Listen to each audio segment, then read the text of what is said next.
The Scholastic Art and Writing Awards program is the nation's longest-running, largest, most prestigious recognition program for creative teens. I am Braden, and I am from Pierce Elementary School in Cedar Rapids, Iowa. Kindergartners learned about the food pyramid. Because we want to know about the food groups. Bread? No. Fruit? No. With this Mr. Pear. Meat? No. Dairy products? Yes. So we know what to eat every day. Here at Pierce, we have unique birthday celebrations. Our birthday choice board has some great choices that are not about snacks. I picked a birthday picture book. Every student made a birthday picture for me on my special day. I got to decorate the cover. I got to pick an energizing game for my birthday. It was Heads Up 7 Up. Here at Pierce, we have been being active by doing our walkathon and Super Skates, which have both been sponsored by our Pierce PTA. We have also gone to the Hy-Vee Kids Fit at Coe College. At Pierce, we like to be fit. Right, very nice. Good. So in addition to these exciting recognitions and awards, I'd also like to bring attention to a few important events that are coming up. Registration for preschool, kindergarten, and alternative kindergarten is on February 26th. Parents and guardians can complete registration for their child at their area school here at the ELSC or online. And with this new online option, registration has never been easier. So details for preschool and kindergarten registration are available on our website. The district's Magnet School Lottery is currently open and will close on March 9th at 11:59 p.m. This is a great opportunity for families to enroll their elementary age student into either Johnson STEAM Academy or Kenwood Leadership Academy, and middle school students have the option of attending Roosevelt Creative Corridor Business Academy. More information about each of these magnet schools, as well as details regarding the lottery process, are available on our website. And finally, the 2018 STEM Festival we held on February 20th at Kirkwood Community College in the Lynn County Regional Center from 4 to 7 p.m. The goal of the festival is to bring science, technology, engineering, and mathematics to life by assembling experienced scientists, engineers, teachers, and education experts to provide an afternoon full of hands-on activities. The event's free and open to the public and is a great opportunity for kids to experience STEM. All right, terrific. Are there any board reports tonight? Yes, I was able to go and meet with Carla Hogan at Payroll and Benefits, and that was wonderful. It was an awesome chance to just build relationships within our organization, and also with Susie Kettleson, Food and Nutrition, and that was a great meeting. Learned a lot. There's a lot to food and nutrition. I mean, a lot. And they are doing an amazing job making sure all our kids are fed. That was great. And then also, Gary and I and John were able to go to the Capitol and meet with legislators to discuss issues relevant to public education. So that was a nice opportunity that we were able to do that. Gary? Just a brief legislative report. As we know, the allowable growth, or SSA, was passed by the House at 1%, went to the Senate. The Senate approved a bill that had 1%, but they added also attachment of 455 that was an equity funding bill to it. So since it was a different version of what the House passed, it will go to a committee, joint committee, and I'm not sure how they'll iron that out, but I would say we're probably pretty comfortable that it's going to be 1% allowable growth, lower than what the governor had recommended. Tomorrow morning, the Ed Subcommittee will meet, and probably pretty sure that they will pass out of the Ed Subcommittee school savings account or educational savings account bill. This is just the Ed Subcommittee, so at this point it has a long way to go before it probably would even have some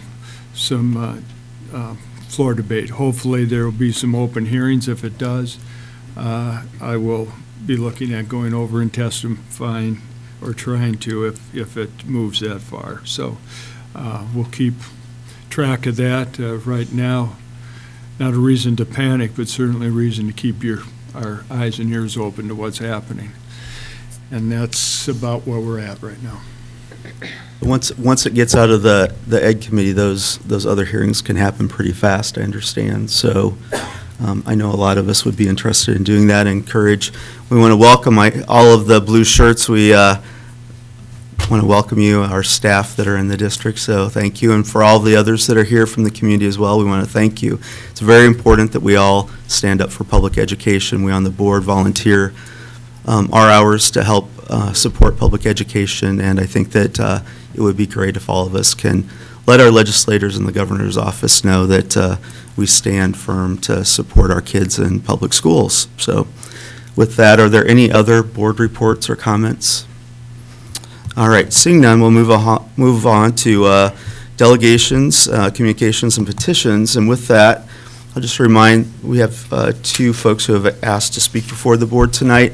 We keep your comments to 5 minutes. This is not a discussion with the board, but a discussion and comments in the public. And Laurel Day will keep track of the 5 minutes. Please let us know your name and your address, and if you're representing any particular organization in your comments. So first we have Lawrence Winklowski. Lawrence?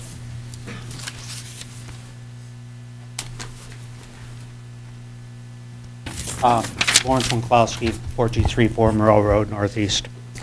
Not sure how many of the people here tonight are here because they want to be involved in the facilities master plan, and it's going to actually make a commitment to be part of the solution and getting involved more, or did all those people just happen to take their ball and go home because they didn't like the way the game was being played?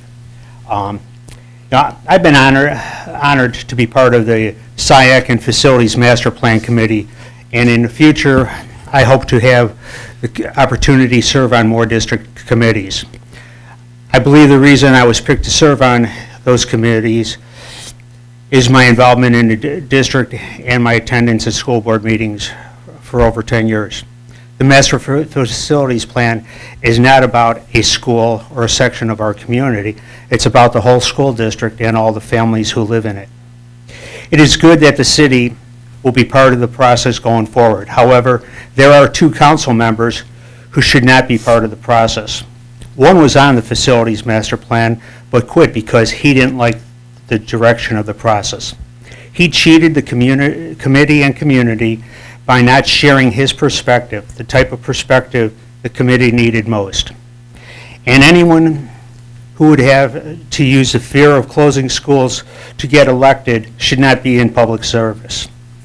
The Facilities Master Plan should not have been used as an issue in a city election. School districts are like a corporation in the service industry with a few differences. The source of funding, school boards are to work and make decisions in public, and school boards need to compromise to appease the community.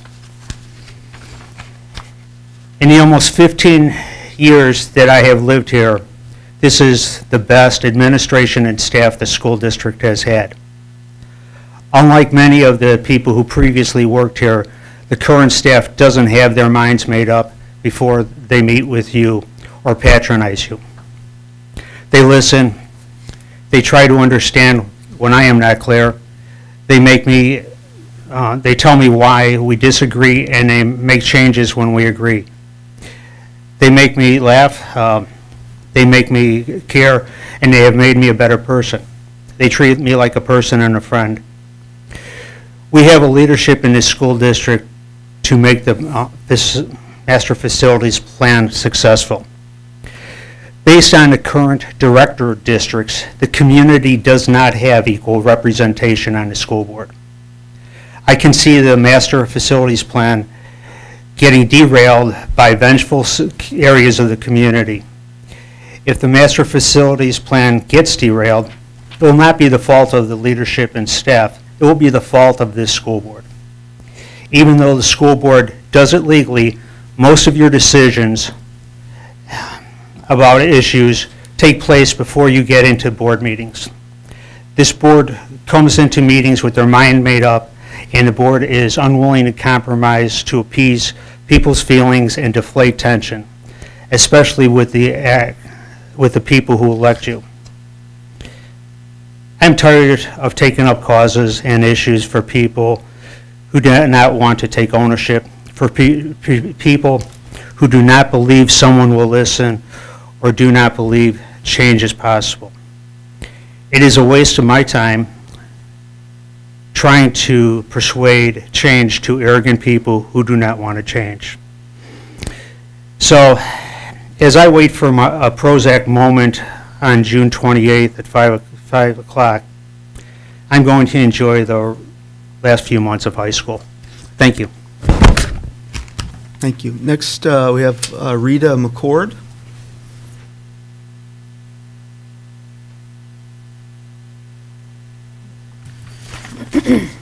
Hello, welcome. Hi, Rita McCord, 5040 Willow Bend Road, Northeast, Cedar Rapids. First, I'd like to thank everyone for the work they are doing surrounding bargaining. There has been a lot of thought and discussion of late about the idea of trust.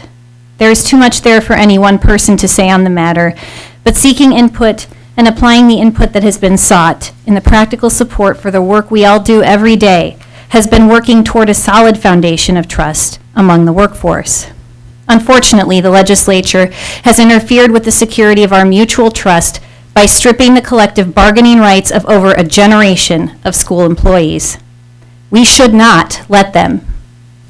A binding contract of wages only, leaving out all permissive items, dismantles the trust that has been built. And I fear sends a message to the legislators that they have done the right thing, when in fact, what is happening dishonors 40 years of education service to Iowa. I've come here this evening to ask you not to give them everything they hoped for. I ask instead on behalf of my colleagues, but more importantly, on behalf of my own 2 children, for you to do something else, something a little kinder, because I don't believe trust is the only breakdown that can occur. What I'd like to ask you to consider is the teachers our children know and love, their champions. Consider those teachers as if they are people who offer their undying love and devotion no matter what. People for whom the variable of trust is not part of the equation because they will be those champions no matter what. To do that, we need to look at a special story brought to us by Shel Silverstein, The Giving Tree. In the book The Giving Tree, there is a tree, and she loves a little boy. She loves seeing him swing from her branches, eat of her fruit, and make crowns of her leaves. Then the boy wants more, as people are prone to do. He wants money to buy things, so the tree offers him apples to sell. And the boy takes them and goes away for a long time. When he comes back, the tree is there speaking with joy as she begs the boy to be with her. Come, boy, climb up my trunk and swing from my branches and be happy. But now the boy wants something else. He wants a house. So the tree offers him her branches to build a house. He does this and he stays away for a very long time, and the boy comes back unhappy, again wanting something else from the tree, a boat to run away in. So the tree, with even less to offer, willingly gives of her trunk, as the story tells us. And so the boy cut down her trunk and made a boat and sailed away. And the tree was happy, but not really. The boy stays away a long time again, and when he returns, the tree is sad because she knows he will likely be asking for more and knows she has nothing left to give. She tells him her apples are gone, her branches are gone, and her trunk is gone, and we see that she's a little stuck in the past here, still referencing the boy's boisterous childhood when things were hopeful, predictable, and happy.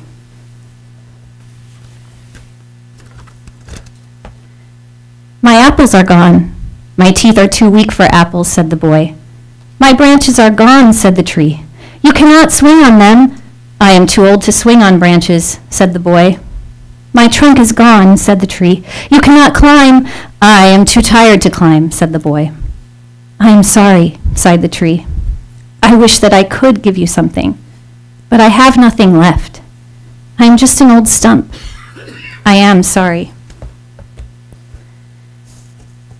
When I think about what's happening, I think about this book as a metaphor. I think of the giving tree as the teachers who give and give and give. Mr. Bergert, who teaches 3rd grade to my daughter, from whom she's learning the power of compassion, learning her invaluable strengths and worth as a person, and from whom I'm learning to improve my communication skills as a teacher. Ms. Monsef, who teaches social studies to my middle school son so that he actually likes it. Mrs. Shutterly, who spends hours outside of her work days to arrange resources and relationships to heal and reach every child every day in her classroom. Mrs. Reeder, a phenomenal special education teacher and invaluable resource, who has taught and continues to teach our entire building without extra pay how to scientifically diagnose and deliver reading instruction so that all our learners are making growth. These are admirable, inspiring people, more deserving than I am, and there are countless more. These people are the giving tree.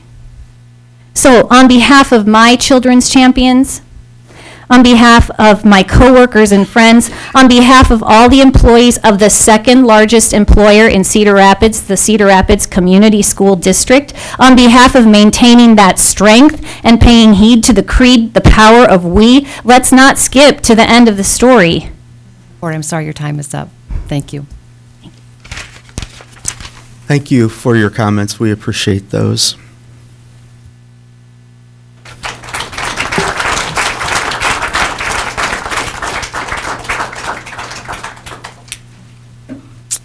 All right. Next, we'll go ahead and move into our consent agenda. With that, are there questions from the board about any items on the consent agenda? Any comments, Gary? I have a question on two, BA 18244 and BA 18245. They're both projects at Washington High School. Do we have somebody that could answer? The first one on two, sorry to go ahead, John. And yeah. Okay. The first one on 245,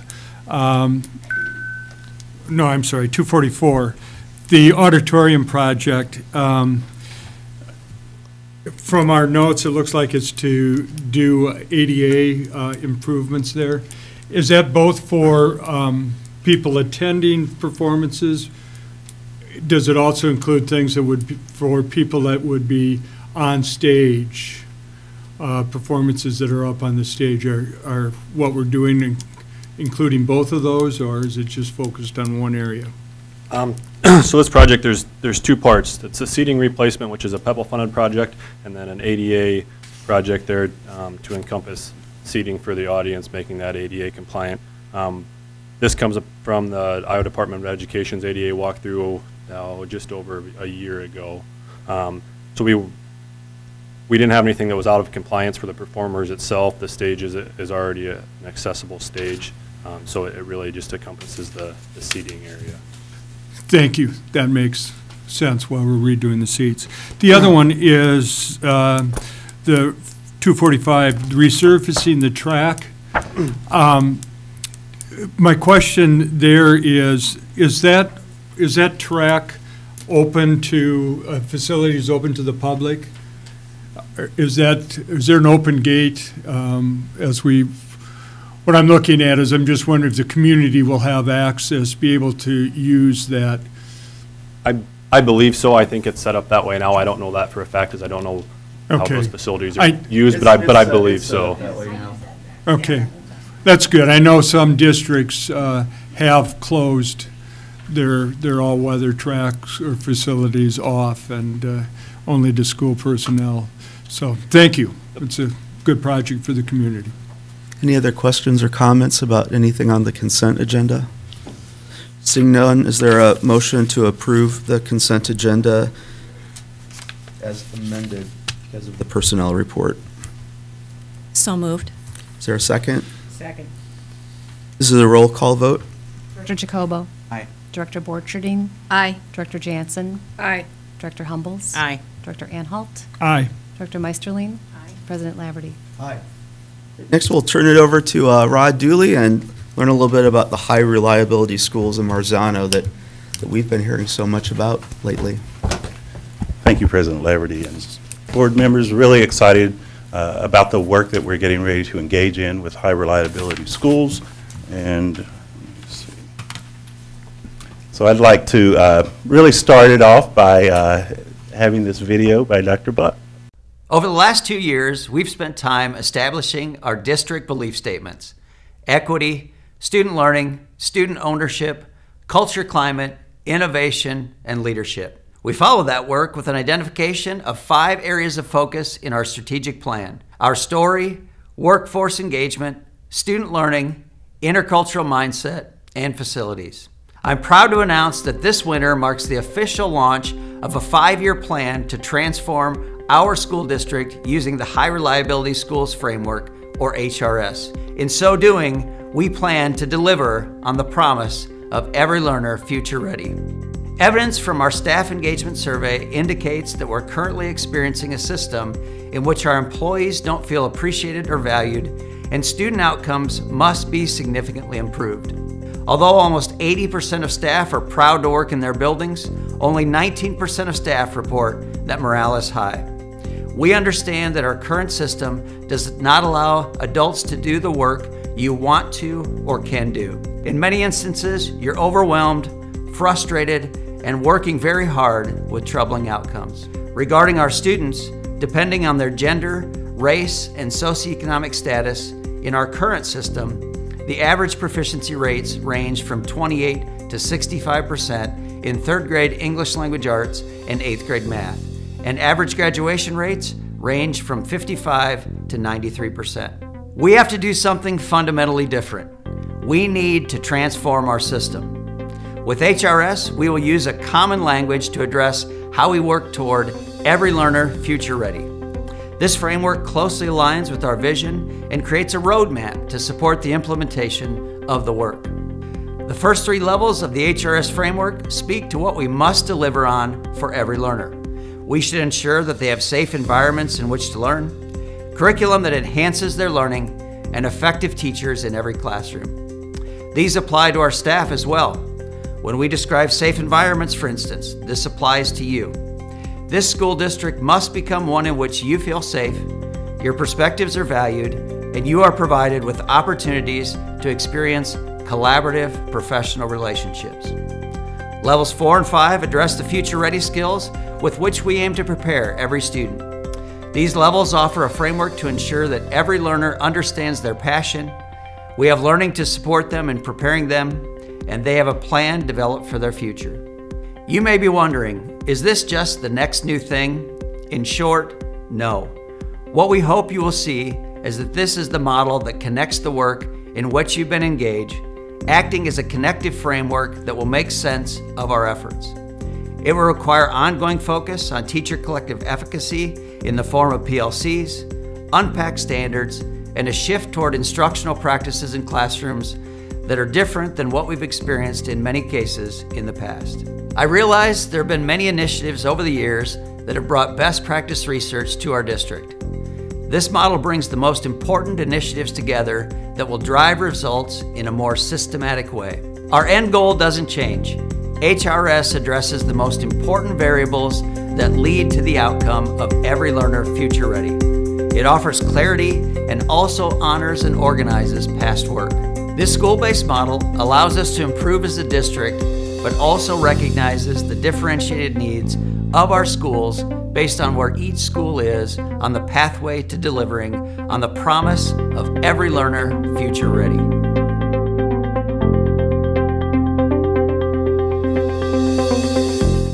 So really inspiring, because we actually, as over the years, I think one of your concerns has been, how do we close this achievement gap or this opportunity gap? And so as he pulls this up, some of those numbers that you saw in there represent that. But there is something I want to point out in those numbers as we get there. There we go. We certainly do have a lot to be proud of all the great work that everyone does and has done in this district. You know, I have two kids who went through this district and graduated and are off to college doing great things there. So a lot of great things have happened here in the district, but we also do have students who don't experience all of the greatness. You can see these proficiency rates at each of those grade levels as well as graduation rates. And just one thing to point out, that 55% graduation rate is a group of students, and it would be African American students who actually are not on free and reduced, whose parents can afford to pay for their lunch. They average graduation at 55%, which is really odd, which really would mean that of my two sons, one of them would not have graduated if we just left it to how the system worked. And so what we have to do is begin to look at that, to understand that, and to begin to bring change, because no one's at 100% proficiency, which should concern all of us. But these groups, the free and reduced lunch, the racially and ethnically diverse, the special ed students who are on IEPs as well as ELL students, they are the ones who are at the lower end of those proficiency rates. Which is why we now really do have this vision of every learner future ready. And when we say every learner, we really do believe that we need to focus on every learner. And I will say it's also on the adults in the system as well. How do we continue to learn to ensure that we are bringing everything that we can to our students to help them be successful? You can see the mission to ensure all students experience rigorous and personalized learning so that they have a plan, a pathway, and a passion for their future. That is a high goal and a high mission, but we believe it's one that is achievable once we align all of our resources and focus on that. So this chart, I always like to put this one in there because it really just kind of pulls it all together. If our vision is every learner future ready, you can see that we've got the mission, we've got a set of beliefs that really drive what we do, we've got these areas of focus, and then the bottom part really is probably the part that we haven't talked a lot about, but really it is the work that we're embarking upon, and that is this operational framework of high reliability schools. So how are we going to make it happen in each of our buildings? So you heard in the video these 5 levels. It's kind of a hierarchy if you think about it that way, where we start with kind of like Maslow's hierarchy, the very basics. We want to make sure that every school is safe and collaborative, that whether that's the students, whether that's the adults in the building, that they feel that it's a safe place to work, a safe place to learn, and that they collaborate, they have these opportunities to provide input. Going up to level 2, effective teaching in every classroom, and then guaranteeing viable curriculum. Those 3 I think about is every learner should experience that. Those basic elements of safety, I should have an effective teacher, I should have be taught the standards that are required of us here in Iowa. I should have all of that, so every learner should have that. Then as we move on up to levels 4 and 5, we think about our students being proficient in those standards and how are they being assessed on that. And then all the way up to this personalized learning where I can learn great things and things that connect to my passions. And so we as a district have said we want to be up to that level 5, which really begins to help us become future ready. And so that's our vision, and that's where we're going. This high reliability schools model is how we operationalize it. And you notice on the side, it's equity. When we talk about every learner, we really are talking about every learner having this experience. And we want to keep an eye on that, making sure that no matter what group or what class you're in, that you all get to experience this great learning no matter what. So at each level, there are these sets of indicators. So it's a model that really begins to help us focus on where are the areas that we do really well at, where might we need to continue to develop. And so you can see here on level 1, around does faculty, staff perceive the environment as safe and orderly? Do students, parents, community perceive it as safe and orderly, all the way down to teachers and staff have formal ways of providing input, that these collective groups work together and meet and look at data to make sure that we're bringing improvement. At level 2, effective teaching in every classroom. You've heard us talk about the new art and science of teaching, that instructional framework.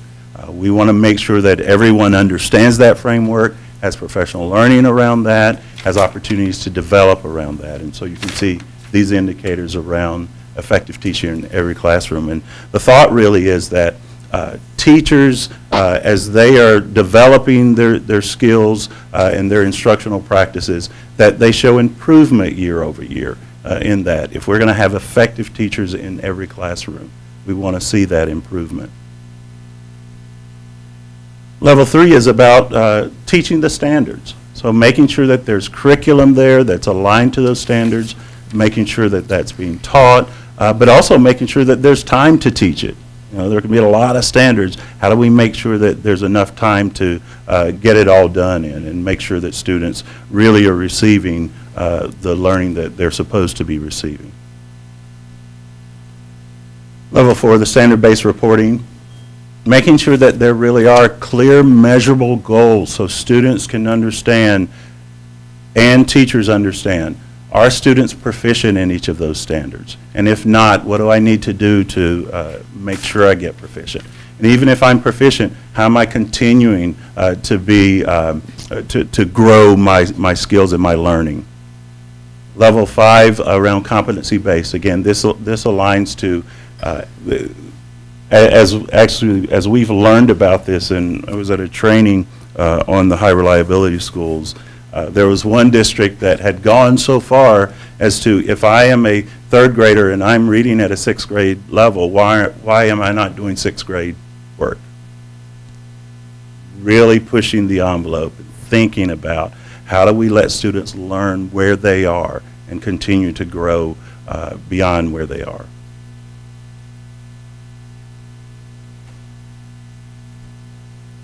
So what have we done? Back in the fall, we brought all of our building leaders together, shared this framework with them. We engaged in professional learning with them, and they actually, just as you saw Dr. Buck's video, they produced a video because they need to communicate this out to their stakeholder groups. And so actually this month, we have launched this with staff. For each of those levels, there's an assessment or a survey that goes with each of those. We're starting on level 1, just safe and collaborative. We want to get a sense in every building where they sit on being safe and collaborative. And so those surveys actually have started going out. The administrator takes a survey, the staff takes a survey, students take a survey, and parents and community take a survey. And so they'll get all of that rich data back to give them a sense of how's everything going in the school based on the level 1 assessment. And so after that, they get the results. And then we go through this actually webinar with the Marzano Research Group. We'll take each building and their leadership team through the feedback of the assessment. And they will then develop plans which will become their school improvement plan. So all of this is going to align to their school improvement plans so that they can develop goals and actions going forward to see improvement here. So that's what high reliability schools is all about. I want to show this one video from another school just so that you get a sense. Each of our building leaders are communicating with their stakeholders as they roll out the survey.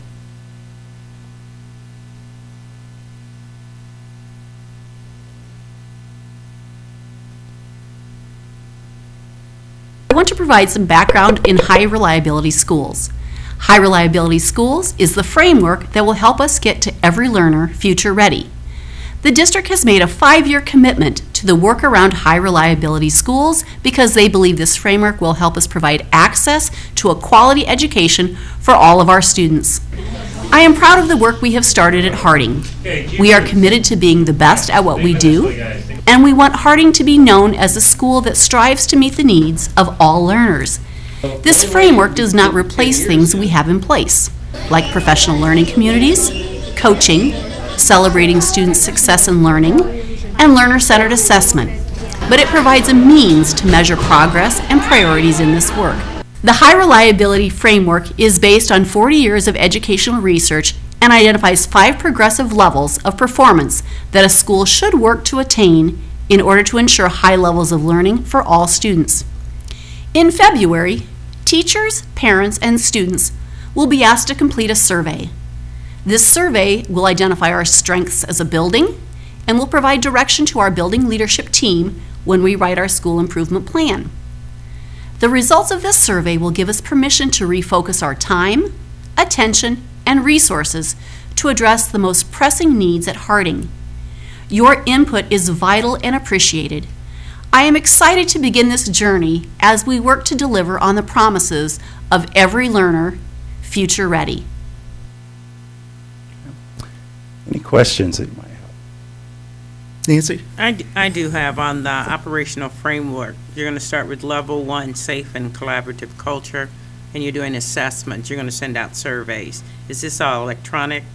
Yes. Well, what about folks that don't have access to computers? Will some be mailed to families? Because one of the things we want to make sure is that everyone is involved in the process. Yeah, what we actually are doing, we have tried to, with those conferences going on, that we're going to have computers set up, so as parents come in, they can use those computers to take the assessments. We also are going to be monitoring kind of the response rates in each of those, and we've already begun to brainstorm different ways of getting out, making sure and helping the buildings reach their different communities. And if we need to call groups together because we see we're not getting that many from different groups, then we'll go do a paper pencil survey if we need to. I agree with Nancy. I think that that's a critical issue with our ELL populations, some of those parents, and not sitting back and waiting, but being proactive, I think would be a good step. Yeah, and we've actually worked with the ELL team to translate the surveys, and we can also use their input to reach out to those communities to get better participation. I have a question about when we get to that competency-based personalized learning, is there something in place that our IDS that's available at all of our buildings, are they kind of starting to look at data and how to provide implementation for that when we get to that spot? When we get to that spot, and again, we're going to focus our time and attention kind of on the first 3 levels first, but we know that's where we need to go. But there's a lot of things that we don't yet have in place to completely get there, but we do have some things going on in the district already at that level. If you think about Iowa Big, some of those experiences are already at level 5, so we're learning from some of those as we begin to map out the path forward to get us up to the level 5. Thank you. Gary? I have a couple of questions. I think they're particularly important, particularly in the light of what we're seeing around the state and the attitude towards public education, that there's a feeling that public education is not being successful. The graduation rate, does that take into account just 4 years? I mean, we would have some students that would graduate after 4 years, but they're not counted in that. Is that correct? We actually just looked at the graduation of the students, graduation rates of students last year. And so, no, we may not go beyond those who get degrees outside of here. And Noreen, you may want to help. So from the state's perspective, you have to graduate within 4 years with our graduation rate. So we certainly serve students beyond 4 years, but they are not counted as graduates in their graduating class, and that's the state's data. So those would be our graduates, those who complete in 4 years. That's what I thought, but I again, public, that we are doing a better job than what it is. We are trying very hard to meet the needs of all students and are reaching them. We could do a better job. We already know that many students graduate under 4 years. My second, again, goes to the data. We start looking at, let's say, 8th grade math proficiency rates. Does that mean that our students are not passing the math? I mean, we're moving students along without meeting our math skills. When we say we're at the highest is 67%, that means 33% are not even proficient. Or is it based on a standardized test score? So those are from our standardized assessments, and that would be the average for the subgroups. So the greatest percentage of proficiency we had with any of our subgroups was that 60-some%. We have students who certainly achieve beyond that, but the average for the subgroup is 67%. I guess the point would like to make is that they are meeting our curriculum standards. Is that correct? So our district common assessments that we use for literacy and math, our data indicates there we still have work to do. Yeah, so there's multiple pieces of data that coalesce in this conversation. One of those pieces of data is the Iowa assessments. One of those pieces of data is district assessments. One of those pieces of data is student letter grades. So when you start to, this is a slurried conversation of a variety of indicators that indicate how students are doing. So one of the things that you can't ignore in the data set is different groups are progressing differently in the system. So we need to get systematic approaches to guarantee this for all kids. So that's in the data set. And that's one of the things that's most exciting about this system is it is a school-based model. That's one of the things I like best about it, because it honors that schools are in different places in this process and making progress differently. So you're going to get this data set that provides feedback to the school so that when they design their plan, they're designing a plan that addresses what's happening in that individual school. So your point is, are there kids that have moved through our system that may not yet be proficient? And the answer to that probably is yes. There are kids moving through our system that may or may not be proficient, but that's not the only indicator we use of student success and progress. So. Right. I don't want to downplay the fact that we certainly have growth that we need to make, but I just want to, I think we're doing a better job than what this percentages look at. I think we're really working very hard to meet the students' needs and working through them. We have a plan in place that will help to address it. But again, I want to try to pop that bubble that the public education is failing. We're working very hard. We are making a difference. Students are learning every day. We are having students that graduate. We can do better. We always can do better, and we're striving to. Great, thank you. Other questions or comments?